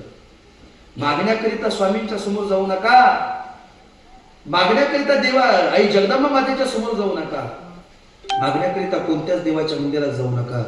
एवढं सुंदर शरीर दिलं म्हणून तुम्ही आम्ही देवाच्या मंदिरात गेलं पाहिजे बाबा. ऐका, तो दिवस प्रत्येकाच्या जीवनात येणार आहे. ज्ञानोबाईची मागणी, देवा तुला जर मला द्यायचंच असेल तर हे दे. काय? तू माझा हो फक्त देवा, तो माझं व्हावा, तो माझं व्हावा. आपणही मागत असताना एवढंच मागा, स्वामीजी आतापर्यंत सेवा घडली ना, अशी शेवटच्या श्वासापर्यंत तुमची सेवा घडू द्या. एवढं जरी वाक्य मुखातून गेलं ना, तर शेवटपर्यंत कसं न्यायचं हे त्यांच्या हातात आहे, हे आपल्या हातात नाही. फक्त भार घालून टाका. भार घातली यावरी, फक्त देवावर भार घाला. तिथून पुढचं त्या ठिकाणी संकट निवारण करण्याचं काम स्वामीजी करते. या वाक्यापासून मी बाजूला आलो होतो. भावाचं खाऊ नका, मी सोडून जाणार नाही महाराज. मी लय तासतलाय बरं. मला फक्त संपवायचं कधी ते सांगायला तर मला भान राहत नाही. मी काय पाठ करून थोडीच आले होते. ही संतांची वचनं मी प्रत्येक शब्दाला तुमच्या पुढे पुरावा सांगतो. त्याचं कारण आहे, त्या ठिकाणी या शब्दापासून मी बाजूला आलो होतो. ज्यानं देवाचं, गावाचं आणि भावाचं खाल्लंय. 100 मुलं होती बाबा, पण शेवटी पाणी पाजायला एक सुद्धा नाही राहिला. ऐश्वर्य संपन्न असताना राजा, पण भावाचं झालं होतं. शेवटी भावाच्या दरवाजात जाऊन उभा राहिला ना, आतून बाहेरून आवाज दिला, ए दादा काही खायला मिळेल का मला? कर्माची परतफेड कशी आहे? आतून आवाज आला, आमचंच खाणं आमच्या इथं झाला का परत? म्हणून खात असताना चांगल्या माणसाचं खा. ज्या ज्ञानोबाईचा शब्द, सज्जना संगती करावा उपवास आणि दुर्जनाचा गोड घास खाऊ नये. सज्जन माणसासोबत दिवसभर उपाशी राहा, पण दुर्जनाचे गुलाबजाम असतील तरी खाऊ नका बरं का कांदळीकर मंडळी. का बरं महाराज? तर त्यांनी दुर्बुद्धी सुचते बाबा. ऐका बरं मोकच वाक्य, सज्जन माणसासोबत उपाशी राहा पण दुर्जनाचा गोड घास असता तरी खाऊ नका. त्यांनी लय दुर्बुद्धी सुचते, नाही त्या वेळेला सुचते महाराज, आणि आयुष्याचं वातेर होऊन जात आहे. अशी कित्येक लोक आहे, फक्त अन्न वाईटाचं खाल्लं होतं, संगत वाईटाची केली म्हणून अख्खं आयुष्य वायाला गेलं. नाही ना, ते भावासाठी भाऊ आहे. जेवणाकरिता बसताना, जेवणाकरिता बसल्याबरोबर जेवायला ताट वाढलं तेवढं भीम समोर आला. भीमाच्या मुखातून वाक्य निघालं. शेवटचं वाक्य माझं ऐका. भीमाच्या मुखातून वाक्य बाहेर पडलं, ए आंधळ्या, तुझी 100 मुलं मी माझ्या हाताने मारलेत म्हणे, आणि आमच्या इथेच तुकडा मोडायला आला का परत? कानावरती शब्द पडला आणि जेवत्या ताटावरून हात देऊन टाकला. आता मला तुम्ही सांगा, तुम्हाला जेवताना असं कोणी बोलल्यावर तुम्हाला बरं वाटेल का? कसं वाटेल? स्वामींच्या दरबारात तुम्ही अन्नदानाची पंगत घातलेली आहे. याच्यातला कुणी असू द्या, विचार करा तुम्ही तुमचा. अन्नदानाची पंगत घातली आणि असे कडक कपडे घालून त्या ठिकाणी पंक्तीमध्ये फिरू लागला आणि सर्व भाविकांना सांगू लागला, का खा खा, काय खायचं ते खा, मीच पंगत घातली म्हणे, खा काय खायचंय, खाता तुम्ही? आहे का असं कोणी? मी थोडा सत्य बोलणार आहे, मी शब्द सोडून नाही बोलत. कडक कपडे घातले, सर्व भाविकांना सांगू लागला, खा काय खायचंय ना, माझीच पंगत आहे. आपण दिलेलं दान कधी लोकांना सांगू नका. इथं आल्यानंतर मला कोणाचं नाव दिसत नाही बरं, काय कुणाचं नाव? मी आल्याबरोबर मी थोडा वाचणार मग त्या ठिकाणी जास्त. मी तिथून पाऊल टाकलं तरी वाचित वाचित चाललो होतो महाराज. कुठे जरी गेलं तर मला वाचनाचा जास्त छंद आहे, म्हणून माझ्याकडे शब्द साठा बोल बाबा. तुमच्या सर्वांच्या आशीर्वादातून मला तुम्ही कधी उठून जरी प्रवचन बसवलं तरी मी शब्द सोडून बाजूला जाणार नाही. का तर ही तुमच्या सर्वांची असणारी कृपा आहे, स्वामींची असणारी कृपा आहे. मला इथं कुणाचं नाव दिसत नाही, भाऊ सोडून नाव नाही, त्यांच्या सर्व मार्गदर्शनाने. म्हणून आपण दिलेलं दान लोकांसमोर सांगत फिरायचं नाही महाराज. तुम्ही जर त्या ठिकाणी गहू बाजरी ज्वारी जर पेरली तर ती काय उघडीच ठेवताय का? ती झाकून ठेवताय. उघडी ठेवल्यावरती तर ती काय येईल का महाराज? तसं आपण केलेलं दान लोकांसमोर सांगू नका. इथं घातलेल्या अन्नदानाची पंगत गावभर सांगत फिरू नका, मी तिथं पंगत घातली बरं का, त्याचं काही पुण्य नाही मिळणार. वाक्य आहे का, माऊली ज्ञानोबऱ्यांचा 100वा शताब्दी महोत्सव त्या ठिकाणी झाला. एक माऊली त्या ठिकाणी, एक माऊली 2 ठिकाणी साडी लावलेली त्या ठिकाणी असते, माऊली होती. फाटलेली साडी, अंगावरती त्या ठिकाणी तुटलेले सर्व त्या ठिकाणी कपडे पिशव्या अडकून त्या ठिकाणी ज्ञानोबऱ्याच्या सोहळ्याकरिता आली. आणि आल्याबरोबर मुखातून वाक्य निघालं, बाबा आमची काहीतरी पुण्याई म्हणून, आमची काहीतरी सेवा म्हणून आमची 1 लाखाची पावती करता का? तर टेबलवरती बसणाऱ्या सदग्रस्ताने सांगितलं, 1 लाखाची पावती करतो, पण तुम्ही आधी 1 लाख रुपये द्या, तर आम्ही पावती केल्यानंतर ते पैसे आम्हाला भरावे लागतील म्हणे. ऐका बरं, 1 लाख रुपये पाहिल्याबरोबर वाटत नव्हतं महाराज या माऊलीला 1 लाख रुपये असतील. पण त्या माऊलीने असे त्या ठिकाणी असणारे बंडल त्या ठिकाणी 10-10, 20-20, 100-100चे बंडल आपल्या त्या ठिकाणी बॅगेतून काढावे, समोर टेकावे आणि मुखातून वाक्य बाहेर पडावं. मोजून घ्या बरं, 1 रुपया सुद्धा कमी नाही. मोजून झाले आणि त्या टेबलवर बसणाऱ्या सदग्रस्ताने विचारलं, आई काय नाव टाकायचं? तुला त्या माऊलीच्या मुखातून वाक्य बाहेर पडलं, मी जन्माला आल्यापासून तर आतापर्यंत 1-1 रुपया कमवलेला आहे. मी जन्माला आल्यापासून तर आतापर्यंत 1-1 रुपया कमवलेला आहे. तो नावासाठी नाही, त्याच्यावरती रामकृष्ण हरी नाव टाका, माऊली ज्ञानोबऱ्यांच्या सोहळ्याकरिता असा काहीतरी रुपया म्हणून माझा असावा. रामकृष्ण हरी नाव टाका. माघारी तोंड फिरवलं, माऊलीनं माघारी पाहिलं नाही. का? नावासाठी नाही, आपली सेवा असावी. या सेवेचं पुण्य मी सांगितलं, ज्या दिवशी आपल्यावर संकट येईल ना, तेवढं ह्याच सेवेचं पुण्य आपल्याला कामाला येणार आहे. तेवढा देवाला आपल्यासाठी यावंच लागणार. म्हणून खात असताना चांगल्या माणसाचं खा. शब्दाजवळ आलो होतो, जेवायला बसला आणि भीमानं असं बोलावं, एवढंच वाक्य सांगतो, निरोप देतो. बरं मला माहितीये आता लोकांना 1 तासाच्या पुढे बसणं शक्य होत नाही बाबा. लोकांना पायाचा त्रास, मणक्याचा त्रास, सगळ्याच गोष्टीचा त्रास झालेला आहे. माणसाचं शरीर सुख त्या ठिकाणी चांगलं असून द्यावं. देवाचं नामस्मरण चिंतन करून माणसाचं शरीर चांगलं ठेवा. लोकांची तब्येत, माझी 2-3 किलो वाढली तरी मला मागं पुढे बसू वाटत नाही महाराज. इथं सर्व बसणारी मंडळी आहेत, मी पाहिलं काही लोकांना बसता येत नाही, उठते मागं जाऊन उभे राहिले महाराज. लोकांना त्रास आहे. आता ते व्याधी जडले, त्याला काय करू शकतोय? पण आपल्या शरीराची आपण काळजी घ्या. शेवटचं ही म्हातारी माणसं इथे मोठा कपाळावर कुंकू लावलेली माऊलीनं अजून मांडी सुद्धा पडली नाही महाराज. ही जुनी माणसं आहेत, यांनी रात्रंदिवस काबाड कष्ट केलेले. त्यांचं शरीर कसं ऐकत? त्यांचं जेवढं वय आहे ना तेवढं फक्त आपण कानाने ऐकायचं महाराज. तेवढं जगणं आपल्याच्याने होईल म्हणून सांगता येत नाही. ऐका, 3, 4, 5, 6 दिवस निघून गेले आणि धर्माने एक प्रश्न केला, लय नाराज आहे, काय झालं? त्याला मुखातून वाक्य बाहेर पडलं, म्हणे ज्यापर्यंत चांगला होतो तोपर्यंत मला कळालं नाही, तुमचं भावाचं खालं म्हणे लुबाडून. भावाचं खाल्लेलं एवढं सांगतो, पूर्ण करू आता ठेवत नाही, काय करू म्हणे. भर तारुण्यात कळलं नाही, तुमचं दंड मारलं, पण मला माहित नव्हतं का एवढी वाईट वेळ माझ्यावर येईल म्हणून. काय झालं? एवढा का बरं तापला? इतरत्र नाही बोलत, दिवसभर काय बोलत नाही, पण मी जेवायला बसलो का भीम येतो, नाही ते बोलतो म्हणे. मला त्याला जेवताना बोलू देऊ नका बरं. 5 दिवस झाले माझ्या पोटात अन्नाचा कण नाही. धर्मानं आवाज दिला, ए भीमा, अरे जेवताना कोणी बोलत असते वय? तो अर्धाडच होता भीम. त्या भीमानं तिकडूनच सांगितलं, बोल बाबा म्हणजे जेवताना नाही बोलणार, याला जेवायच्या आधी बोलतो पण याला सुट्टी नाही देत. भावाचं कारण जेवायला निघाला, मुखातून वाक्य बाहेर पडलं भीमाच्या, ए आंधळ्या, तुझी 100 मुलं मी माझ्या हाताने मारले, पण आमच्या घरात अन्न खात नाही, तुझ्या पोराचं मांस खातोय. स्वतःच्या पत्नीला हाताला धरलं, एवढा शब्द कानावर पडला. अरण्यात निघून गेला बाबा. अरण्याला आग लावली, शेवटी जळून मारावं लागलं. ऐश्वर्य संपन्न असणारा राजा भावाचं खालं होतं. तुम्ही तुमचं ठरवा खायचं की सांगायचं काम माझं. चांगलं कर्म करा. आयुष्यात जसं कर्म आहे, जैसे ज्याचे कर्म फळ देतो रे ईश्वर. तो जगाचा मालक आहे. देणाराही तोच आहे आणि घेऊन जाणाराही तोच आहे. चांगल्या कर्मानं आपल्या जीवनातलं त्या ठिकाणी सुरुवात असते, तर आपल्या जीवनातला शेवट सुद्धा तसाच होईल. कसा शेवट तो भला माझा बहु गोड झाला. आपल्या शेवटच्या क्षणाला आपल्या स्वामींचं नाव आपल्या समोर यावं असं प्रत्येकाला जर वाटत असेल तर आपण चांगल्या कर्मानं आपण जीवन जगा.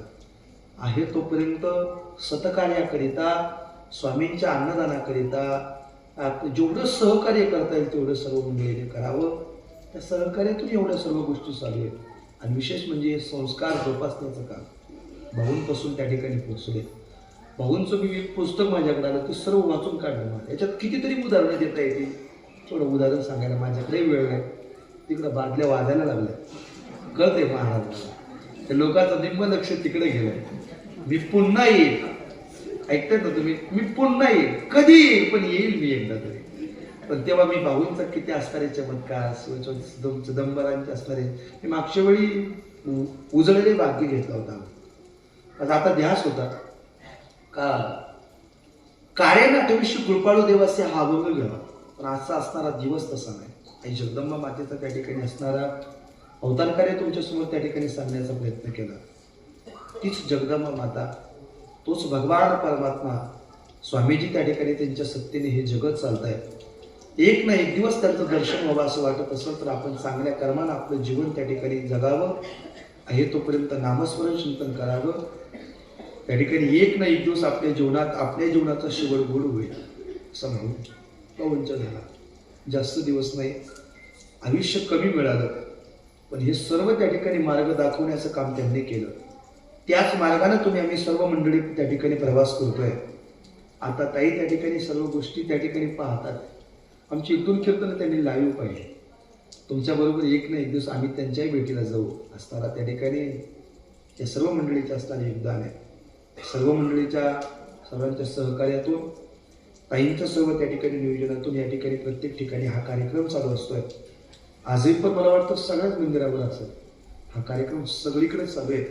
आणि मी पाहतो महाराज दररोज असणारी पूजा अर्चा आपल्या ग्रुपवरती टाकली जाते. प्रत्येक वेगवेगळे त्या ठिकाणी मी गंध पाहिले महाराज, एवढे गंध, एवढा त्या ठिकाणी सजावट, एवढी असणारी श्रद्धा, एवढी असणारा भाव, हे कोणत्या शब्दात न व्यक्त करता येणारे करतायत. ते पुण्य नक्की कामाला येणार आहे. ते पुण्य सात्विक असावं. तुम्ही सर्व सात्विक अंतःकरणाने करतात. तुम्हा सर्वांच्या चरणाला असा कोटी कोटी प्रणाम त्या ठिकाणी सर्वांच्या चरणाला मस्तक टेकवतो. त्या ठिकाणी जेवढी मला बुद्धी दिली तेवढं बोलण्याचा प्रयत्न केला. स्वामींच्या पदस्पर्शानं पावन झालेली ही भूमी. एकच विनंती स्वामींना करायची, किती दिवस आयुष्य लाभल माहीत नाही. आपण इथून घरी जाऊ का नाही हे सुद्धा सांगता येत नाही. प्रवचन संपल मी घरी जाईल का नाही सांगता येईल काही नाही म्हणता येईल. म्हणजे मी जाणार नाही का? माझा बोलण्याचा येतो ऐका बरं. शेवटचं प्रवचन संपवायच्या वेळेला मला तुम्हाला हसवायचं होतं म्हणून एवढं वाक्य बोलू.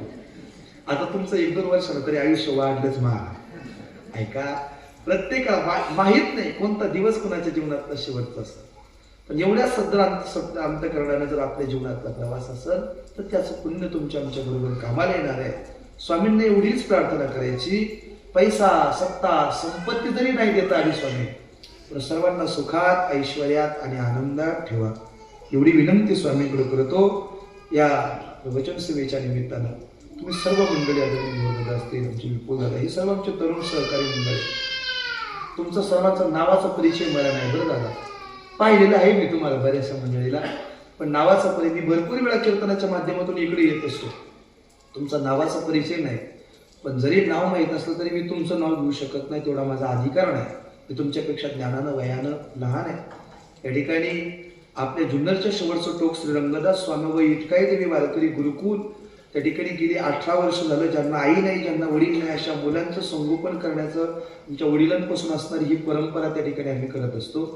आपल्या भागातली, आपल्या परिसरातली, आपल्या नातेवाईकातली अशी ज्यांना आई नाही किंवा ज्यांना वडील नाही अशी मुलं असतील, 1 रुपया न घेता त्यांचं राहण्याचं, खाण्याचं, शिक्षणाचं, वारकरी शालेय शिक्षणाबरोबर आपली संस्कृती, धर्म टिकावा याच्याकरिता हे शिक्षण त्या ठिकाणी आम्ही देण्याचं त्या ठिकाणी काम करत असतो.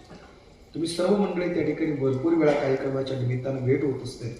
इथून पुढच्या काळात मी मगाशी पाहिलं त्या ठिकाणी पूजा, त्या ठिकाणी आपली आरती चालू असताना लहान लहान मुलं त्या ठिकाणी मंदिरामध्ये त्या ठिकाणी सेवा करण्याचं काम करतात. हे कोणत्या मंदिरात पाहायला मिळत नाही की अशी कित्येक मंदिर आहेत बाबा, करोड रुपयाची मंदिर आहेत, पण दिवा लावण्याकरिता माणूस तिथं नाही.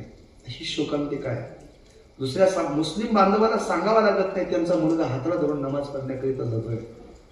तुम्ही एवढे चांगले संस्कार या मुलांना दिले. इथून पुढचा काळ आहे, मंदिर बांधू शकतील लोक, अन्नदान घालण्याकरिता पैसा लोकांकडे भरपूर असते, पण संस्कार आणि ते जोपासायचं काम आपल्या मुलांनी त्या ठिकाणी केलं पाहिजे. या खेडजवळचा एक मुलगा बाबा एक सदरग्रस्त 50 लाखाच्या फॉर्च्युनर गाडीमध्ये बसून आपल्या गुरुकुलावर आला होता. पात्र्याच्या खोल्यात आता काम चालू आहे. आल्याबरोबर तर सदरग्रस्त मुलाला बोटाला धरून त्या ठिकाणी आमच्याकडे आला. गळ्यामध्ये किलोनी असताना सोना, हातामध्ये त्या ठिकाणी ब्रेसलेट, सर्व काही त्याच्याकडे. आल्याबरोबर सहज त्यांना आम्ही विचारलं, म्हटलं बाबा काय नाही केलंय? म्हणे महाराज एकूण तर एक मुलगा आहे, एवढा मला संस्थेत ठेवायचा. म्हणून त्याला विचारलं बाबा, म्हणजे तुमच्याकडे काय कमी? तुमचा मुलगा एसी मध्ये राहणारा पोरगा पत्र्याच्या खोलीत कसा राहील तुमचा? म्हणून सहज विचारलं. त्या सदरग्रस्ताच्या डोळ्यात पाणी आलं आहे आणि मुखातून त्याच्या वाक्य निघालं, या खेड जवळचा आहे. म्हणे बाबा करोड रुपयाची इस्टेट आहे, पैशाला कमी नाही, पण इथं माझ्या मुलाला शिकून कीर्तनकार किंवा प्रवचनकार होईल म्हणूनच टाकतोय, याचा अर्थ असा नाही. मग फक्त म्हातारपणी माझ्या मुलानं मला सांभाळलं पाहिजे, याच्याकरिता ही काम करतो. इथून पुढचा काळ आहे.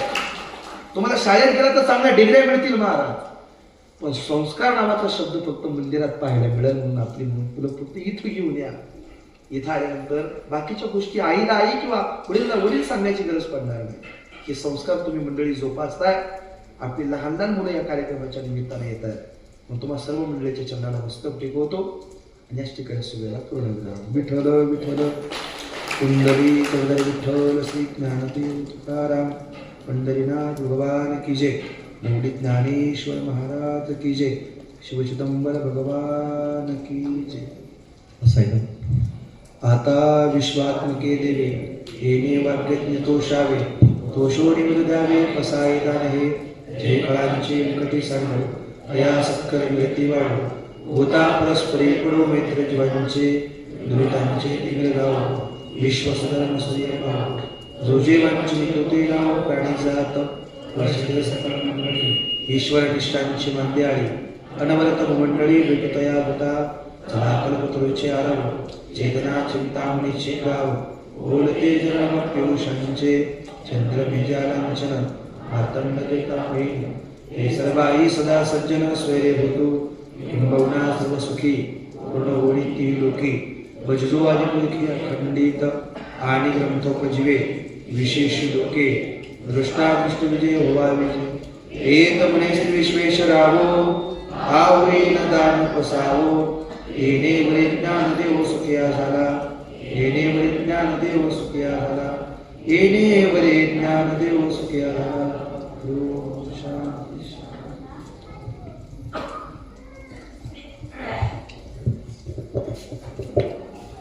सर्व मंगल मांगल्ये शिवे सर्वार्थ साधके शरण्ये त्र्यंबके गौरी नारायणी नमस्ते. भगवान शिवावतार चिदंबर महास्वामींच्या कृपेने, त्याचप्रमाणे चिदंबर स्वरूप सद्गुरू भावांच्या कृपाशीर्वादाने आणि वंदनीय ताईंच्या मार्गदर्शनाखाली या ठिकाणी आजचा पार पडलेला शाकंभरी पौर्णिमा उत्सव. खरं तर आजच्या या शाकंभरी पौर्णिमेच्या निमित्तानं ज्यांनी या ठिकाणी प्रवचनाची सेवा केलेली आहे, मगाशी महाराजांनी शेवटी सांगितलं की अनेक या ठिकाणी इटकाई माता देव म्हणजे त्या संस्थेच्या माध्यमातून खरं तर महाराज याच्या एवढे लहान असतील असे तेव्हापासून आपल्या 14 नंबर परिसरामध्ये सप्ताहाच्या निमित्तानं 14 नंबर असेल, नारायणगाव असेल, इतर बऱ्याच परिसरामध्ये महाराजांना आपल्या मळ्यामध्ये पण महाराज कीर्तनाच्या निमित्तानं कीर्तनाला साथ करण्यासाठी हरिभक्त भराई लहू महाराज शिंदे महाराजांचे वडील आणि महाराजांचे दुसरे भाऊ राहुल म्हणून पप्पा इतकं सुंदर वाजवतात अशी असणारे हे सर्व टीम आणि त्यांच्याकडे असणारी छोटी छोटी मुलं खरं तर परमार्थाचं काम या ठिकाणी करत असताना एक कीर्तनाचं अंग महाराजांमध्ये कधी निर्माण झालं आणि एक महाराष्ट्रामध्ये उत्कृष्ट असा एक कीर्तनकार म्हणून तुम्हा सर्वांच्या समोर महाराज आमच्या डोळ्यासमोर या ठिकाणी उभे झाले. महाराज वाणीभूषण जे म्हटलेलं आहे ते वाणीभूषण याला संतोष भाऊ खऱ्या अर्थानं महाराजांनी या ठिकाणी ती सार्थकता या ठिकाणी दाखवली असेल. या ठिकाणी सगळ्या प्रश्नांची उत्तरं, सगळ्यांच्या मनामधल्या प्रश्नांची उत्तरं या ठिकाणी देण्याचं काम या प्रवचनाच्या माध्यमातून महाराजांनी या ठिकाणी केलं. थोडंसं वेगळ्या पद्धतीने बोलायला गेलं की कुणाचं खाऊ नये कुणाचं खावं याच्याबद्दल सविस्तर माहिती महाराजांनी दिली. आता काही काही वेगळं डोकं फक्त महाराज लावू नये की भावाचं खाल्ल्यावर त्रास होतो मग बहिणीचं खाल्लं तर चालू का असं डोकं कुठे लावू नये. महाराजांना या ठिकाणी मनापासून धन्यवाद. खरं तर आदरणीय भाऊ महाराजांनी सांगितल्याप्रमाणे आदरणीय भाऊंमुळं खरं तर हा या परिसरामध्ये झालेला बदल आहे. आदरणीय ताईंच्या माध्यमातून या ठिकाणची सेवा या ठिकाणी सतत चालू आहे. महाराज तुम्ही म्हटले की इथं नाव कोणाचं नाही आणि ही वस्तुस्थिती खरी आहे. नावच नाही तर या ठिकाणी सेवा करण्यासाठी कुणी एकही माणूस रोजाचा सुद्धा या ठिकाणी नाही. इथं येणारा प्रत्येकजण तिथं कागद जर पडलेला दिसला तरी सुद्धा तो उचलून बाजूला ठेवतो. कचरा दिसला तरी स्वतःच्या हाताने झाडू घेऊन तो झाडून बाजूला करतो आणि सगळ्या भाविकांची सेवा आहे. म्हणूनच खरं तर ही मंदिराची पवित्रता या ठिकाणी दिवसेंदिवस वाढत आहे. आणि तुम्ही सांगितल्याप्रमाणे देवा केला ऋणी नाम घेता. जेवढं जेवढं नाम घ्याल आपण जो नेहमी अभंग म्हणतो आपण सतत जे काही भाऊंनी आपल्याला नाम दिलेलं आहे ताईंनी जे नाम दिलेलं आहे त्या नामाशी एकरूप राहून या ठिकाणी स्वामींची सेवा करण्याचं काम तुम्ही आम्ही मंडळी या ठिकाणी करूया. महाराजांना या ठिकाणी मनापासून धन्यवाद देतो. पारमार्थिक सेवेमध्ये अजून त्यांची वृत्ती त्या ठिकाणी वृद्धिंगत हो. खरं तर त्यांचा अभ्यास भरपूर आहे. एक अभ्यासू व्यक्तिमत्व त्या ठिकाणी आहे आणि त्या दृष्टिकोनातून खरं तर कीर्तनाची सेवा महाराज पुढच्या सप्त्यामध्ये तुमच्याकडे होती परंतु योगायोगानं या निमित्तानं एक थोडीशी चुणूक का होईना तुम्हाला या ठिकाणची पाहायला मिळाली. आपण या ठिकाणी आलात. चिदंबर सेवा समितीच्या वतीनं तुम्हाला सर्वांना धन्यवाद देतो. आणि आदरणीय भाऊंनी जो सर्वांसमोर एक महत्त्वाचा उपक्रम दिलेला आहे तो म्हणजे सद्गुरू भेट पायदिंडी सोहळा. जगद्गुरू तुकाराम महाराजांचे असणारे सद्गुरू बाबाजी चैतन्य महाराजांचे जे काही ओतूर या ठिकाणी समाजी संधिवस्थान आहे. खरं तर यावर्षी त्या ठिकाणी भव्य असा छोटे माऊलींनी त्या ठिकाणी तो सप्ताह केल्यामुळे खरं तर चैतन्य महाराजांच्या समाधीची माहिती ही संपूर्ण महाराष्ट्रभर झालेली आहे. त्यामुळं या समाधीबद्दल आता वेगळं सांगण्याची कुठल्याही प्रकारची आवश्यकता या ठिकाणी उरली नाही.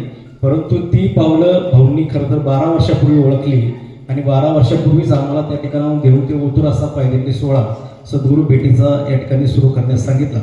खरं तर येत्या 24 तारखेला म्हणजे 2 शनिवार गेल्यानंतर 3रा शनिवार आपण या ठिकाणावरून देऊ या ठिकाणी जाणार आहोत. कार्यक्रमाचं पूर्ण नियोजन त्या ठिकाणी झालेलं आहे. महाराज आपल्याकडनंही आम्ही या ठिकाणी अपेक्षा व्यक्त करतो. मगाशी तुम्ही म्हटलात की इथं मी जवळ असतो तर मंदिरामध्ये आलो असतो पण आता तुम्ही जवळ जरी नाही परंतु तरी सुद्धा या देहू ते ओतूर दिंडी सोहळ्यामध्ये आपली असणारी टीम घेऊन एक दिवस का होईना पण 24 तारखेपासून तर 28 तारखेपर्यंतचा जो सोहळा आहे तुमच्यापर्यंत निमंत्रण येईलच. एक दिवस का होईना त्या सोहळ्यामध्ये आपण पावशेर सहभाग आपण त्या ठिकाणी घ्यावा अशा प्रकारची एक अपेक्षा या ठिकाणी सेवा समितीच्या वतीने व्यक्त करतो. तुम्हाला सर्वांनाही विनंती करतो. खरं तर त्या काळामध्ये देहूमध्ये छोटे माऊलींनीच मोठा अखंड हरिनाम सप्ताहाचं नियोजन त्या ठिकाणी केलेलं आहे.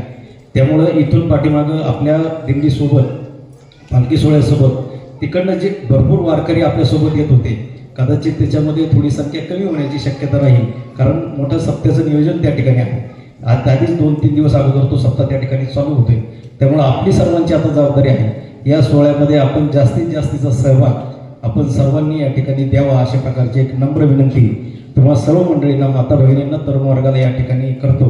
आणि महाराजांचा सन्मान करण्यासाठी खरं तर तुम्ही जे सेवेचं या ठिकाणी महत्त्व सांगितले त्या सेवेमध्ये या ठिकाणी मंदिरामध्ये सगळ्यात जास्त ज्यांची सेवा आहे ते बंडू काका फुलसुंदर यांना विनंती करतो महाराजांचा सन्मान करण्यासाठी कृपया आपण व्यासपीठावर यावं अशा प्रकारची विनंती. ज्या ज्या माता भगिनींना पुरुष मंडळींना जी जी भाजी या ठिकाणावरून सांगितली गेली होती काहींनी स्वइच्छेने काही भाज्या या ठिकाणी दिल्या त्या सर्व मंडळींना या ठिकाणी मनापासून धन्यवाद. ज्या ज्या माता भगिनींनी या ठिकाणी कुंकू आणलं असेल बांगडी आणली असेल त्यांनाही या ठिकाणी धन्यवाद. जाताना प्रसाद म्हणून हे सौभाग्याचं लेणं या ठिकाणावरून तुम्हाला कुंकू आणि बांगड्या त्या ठिकाणी मिळणार आहेत. बांगड्यांची संख्या कमी जरी असली एक बांगडी जरी मिळाली तरी त्यामध्ये समाधान माना कारण ती आपल्याला एक सौभाग्याचं लेणं म्हणून या ठिकाणी मिळणार आहे. सर्व माता भगिनी त्या ठिकाणी तो प्रसाद घेत असताना पुरुष मंडळींना विनंती आहे आता आरती वगैरे झालेली आहे आपण यानंतर प्रसादासाठी पुरुष मंडळी पहिल्या मुक्तीसाठी आपण बसून घ्यावं तर माता बहिणीचं या ठिकाणी दर्शन होईल आणि नंतर मग पुरुष मंडळींनी मंगळवारच्या दर्शनासाठी या ठिकाणी यावं अशा प्रकारे अवरम परिवासे भक्ताभिमानी राजाधिराज सद्गुरु भगवान चिदंबरेश्वर गुरु महाराज की जय अवधूत चिंतन श्री गुरुदेव दत्त सद्गुरुनाथ स्वामी महाराज की जय